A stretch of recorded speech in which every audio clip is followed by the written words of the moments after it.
Colorado Governor John Hickenlooper officially formed the Giddy Up Pac this week, renewing talks that he's interested in running for president in 2020. The PAC allows him to raise money and is seen as the first major step in building a presidential campaign. Patty, you have known John Hickenlooper for a long time. I think this was kind of expected, but this is a big step. It's a public step. What do you think? Well, I've known him since he opened Colorado's first brew pub. Met him the first day there because old friends of mine were his partners. Didn't anticipate him running for president at the time when he was opening a brew pub. You know, it'd be great to have another Colorado candidate for president. I mean, we had Gary Hart once and then almost twice. I believe we had Pirate the Dog at one point. I give Hickenlooper a lot better chance than Pirate the Dog. He's not polling well at the moment, but we have 30 different people saying they're looking at a run. When Hickenlooper first ran for mayor, and when he first announced, and he's not to the point of announcing, he got 3% in a poll, so he can certainly beat the odds. It would be fun to see him debate Trump. I mean, that is hard to argue. So he's 66, he's done as governor in January. Why not explore this? So setting up the Giddy Up Pac is a great way to do it. It doesn't mean he will ultimately run, but certainly he's considering it. Craig, do you think this not only establishes a presidential run, but also, I guess, some national gravitas? Maybe he's not going to be a presidential candidate, but then he becomes bigger in conversations about a vice presidential pick, a potential cabinet if a Democrat were to win. Does it build up that resume, if you will? Well, of course it does, but I'm looking for him to go all the way. I'm not saying he will, but he's got a decent chance in a crowded field, and he should not be taken for granted. I think the country may be looking for somebody the complete opposite of Trump. Hick's book was called The Opposite of Woe. Of course, Trump wrote Art of the Deal. But think about it. Hick is thin, the president not so much. Trump born to a rich dad. Hick didn't even have a dad during his formative years. Trump doesn't drink alcohol. I heard that Hick does. And Hick, his vulnerability that he went to Deep Throat, a porno with his mom.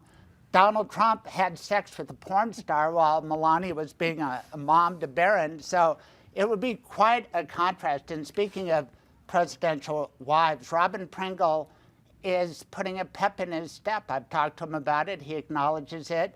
She likes politics, and she's going to be a big part of this campaign.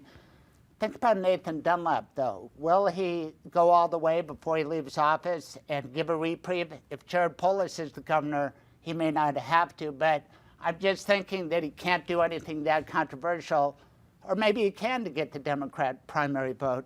It'll be interesting. Let's see how much money he can collect. Penn, you've had a lot of experience watching John Hickenlooper as a politician. Do you think he's cut out for a national presidential run?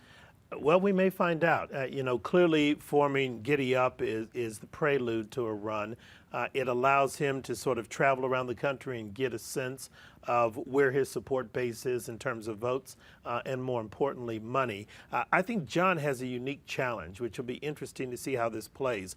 As we talk about it, we all presume he's preparing this to pursue the Democratic nomination for president. And given his prior flirtation with Kasich and some other things, I'm not convinced that's necessarily a certainty, that would be the path he would see moving forward. Don't know what Kasich is going to do, and don't know what the rest of the field looks like. It is early enough. I think November will give us some indication about where the country is and what his possible avenues of success are. But Patty's right. If nothing else, it will be interesting to watch for Coloradans to just see somebody look at the Oval Office again. Michael, what do you think about the politics of Colorado? And I think that Hickenlooper can say legitimately he's done very well. He 3 terms as mayor, 2 terms as mayor, 2 terms as governor, and he's been successful here. Does that translate to other states?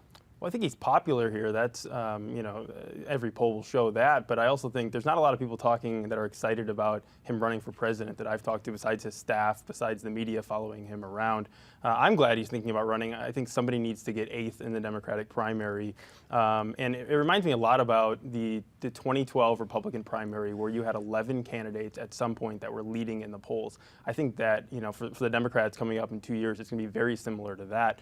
But the Democratic base, I mean, they're moving left. They want single payer. They want to ban fracking. They want to move closer to socialism. They want somebody fiery against Donald Trump, and that's not Hick. So I'm trying to figure out who his base would be. There's business people that will get into this race that might take that. There's progressive governors and senators that'll get in. So I don't really see a path for him winning the nomination.